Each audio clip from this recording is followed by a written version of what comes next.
She's written stories that shaped how we think about love, sex, relationships, and friendship. Candace Bushnell is a best-selling author, TV producer, creator of the cultural phenomenon Sex and the City. Her words inspired millions, and now she's bringing her one-woman show to Prague.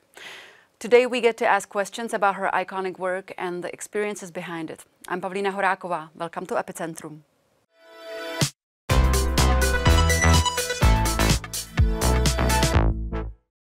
We are connected with Candace Bushnell. Hello, and thank you so much for making time for us. Thank you. When you first started writing the column for the New York Observer, did you ever imagine it would lead to this iconic legacy, changing the view of women all over the world? So, no, I didn't ever imagine when I was writing Sex and the City that it would become so big.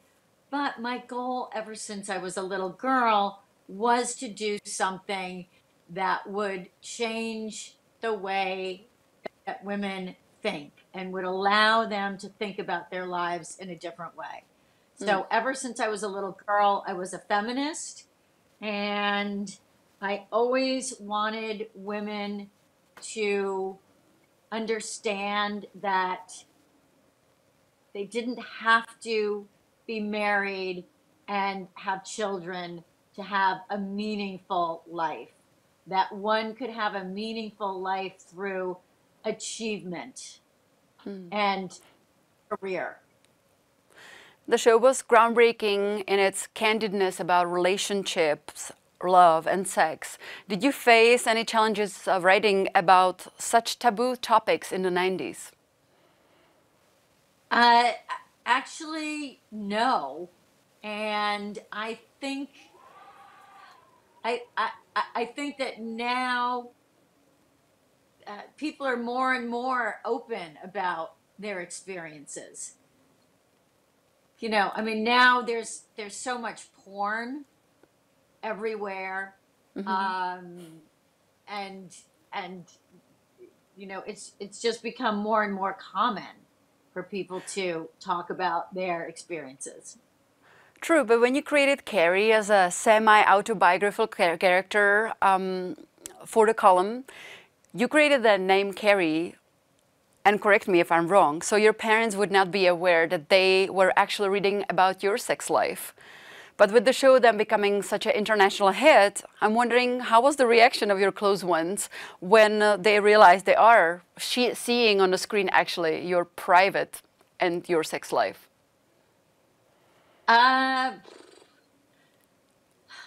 You know, I never really felt so much like I was writing about my private sex life.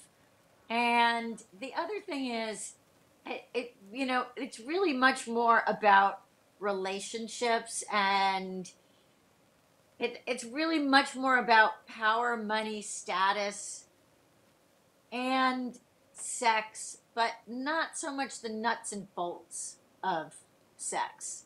So I never worried about that. Well, in other interviews, you talked about the fact that some of the stories, some of the lines are inspired by real people, real experiences.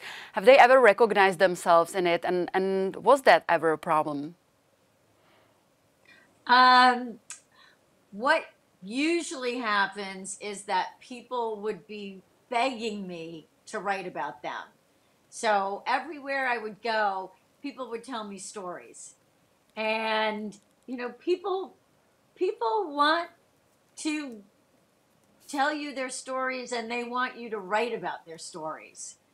And, you know, there was only one time when I changed the name and the profession of one of the people I was writing about, and it turned out that there was a guy who was named that, and that was his profession, and he thought that I was writing about him, even though I'd never met him.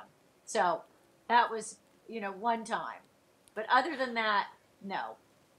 And was there ever a moment when you were creating Carrie, Miranda, Charlotte, and Samantha, and when you were writing about their lives and actually about your friends' lives and your life, was there ever a moment when you thought to yourself, is this too much to share? Is this maybe too sensitive? No. If I was writing about somebody, and I would actually show them what I was writing beforehand, because I wasn't, you know, I wasn't trying to do a gotcha kind of. So I would show people if there was something that I thought was sensitive. And, there were times when somebody would say, please don't put that in. And I would agree. When it comes to casting of those characters, because one thing is like what you were writing about, what you were imagining when you were writing about some characters, then there is a different thing when that person is actually casted in a series. Did you play any role in casting? I went to some of the casting, but no, not really. No. And do you the actresses? Sorry. I probably could have, approved, but I always did approve. So. And did you stay in touch with the cast or crew from the show? Are there any fun or memorable interactions you've had with maybe just Sarah Jessica Parker or Kim Cattrall or others? No, not really. I see Sarah Jessica Parker occasionally at social events in New York City. She's very nice. I've seen her son a couple of times at social events. He's very nice. And I think she's done a wonderful job raising her children. When you were starting shooting the show, I read a story that you took Sarah Jessica Parker to a hairdresser to match her hair color to your color that you had at that time. Is that true? Yes, yes. And that's one of the things that I talk about in my stage show, True Tales, Sex, Success, and Sex and the City. I did take her to the same hairstylist, and the props department copied my jewelry. So, and that was Carrie. Chris Noth brought Mr. Big to life on screen. How did you feel about his portrayal? Was he what you envisioned for his character? Well, people loved that character. They were crazy about that character, and they were crazy about him. And I would say of all of the cast, Chris Noth is probably the one who I know, or I knew the best, because we used to live in the same building in New York. So I would see him all the time, but not dressed up like Mr. Big. Dressed up like what? I saw it, I would see him, in real life in his, t-shirt and jeans. And he also saw me, in my t-shirt and jeans, walking my dogs. Yeah.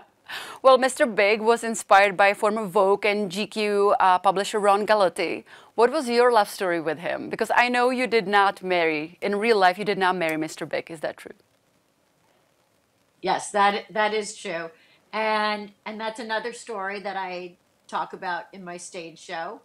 The real story of the real Mr. Big. And no, we did not end up getting married. But we still talk on the phone every now and again. Well, would you give us a little taste for the people who are maybe thinking about coming to the show? Can you tell us either maybe something more about the love story with Ron Galati, or maybe how you met your husband? Because I know there was a funny story with that too. Yes, well, I met my husband at a gala for the New York City Ballet, and we fell in love pretty much right away. And then it was very interesting that Carrie ends up basically with a ballet dancer, Alexander Petrovsky, who, of course, was played by Mikhail Baryshnikov. That was a fun little parallel. The dating in 20s, 30s, and beyond is really a roller coaster. What's a piece of advice that you wish someone had told you when you were younger? Don't bother. Yeah, don't stress about it. Goodness. You know, it's so difficult now because everybody who I talk to tells me how hard dating is. And it's really, really hard for young people. Do you think that Carrie Bradshaw would thrive or struggle in today's dating world? Yes, people really struggle. They struggle a lot. And it's because of the dating apps. And I see so many people saying that dating apps don't work. And I've always said this, you know, dating apps are they're a way to make money. The dating apps, they don't want you to find somebody because then you wouldn't need the dating app, right? The dating apps want to keep you on there for as long as possible. And you know, they want to get your $100, your $200. Well, in your book, Is There Still Sex in the City? You discuss dating after 50. What was the most surprising thing that you learned about modern dating? Well, one of the things that's changed a lot in modern dating is that there's a lot more crossover between generations. You know, at one time, you would pretty much only date your age because you didn't have access to people of different ages. But thanks to dating apps, people have access to people of all different ages. So, you know, one of the things that was surprising to me was how many young men are interested in older women. And, Didn't you date someone who was like 21-year-old or something like that? I think you talked about this in a podcast somewhere. Yes, and he just texted me yesterday, but now he's probably 23. That's funny. You mentioned... It's a waste of time. You can't date people who are that young. They're completely flaky. Oh, really? They can't even show up. They can't even show up. Well, I know that you talk a lot honestly and without a filter in your show that you talked about earlier today in our interview, and you're bringing this show to Prague. I'm wondering what inspired you to actually bring this performance on the road? Well, honestly, I have an agent, and he booked it. He said, people want to see you in Prague. So I said, that's incredible. I'd love to go to Prague. I've never been to Prague.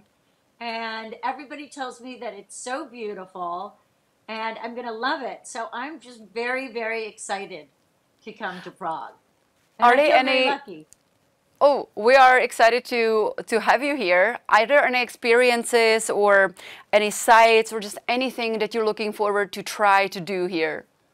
You know, I just want to walk around and look at the city. And I've heard it's very, very beautiful.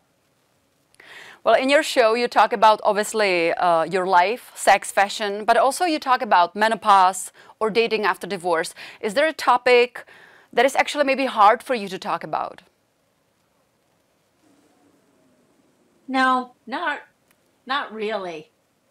Not You're just a very really. open person like that? Well, I'm on stage and I'm doing a performance, so it doesn't. So it doesn't, for me, it doesn't feel like, oh, I'm revealing something. It feels like I'm doing the performance. Last question. If you could relive one night from your Sex and the City era in New York City, which night would it be? Why? What made it unforgettable? Gosh, there were so many fun nights. You know, I can't think of just one, but there were just so many great nights. Everybody would go out. We used to call New York Fun City.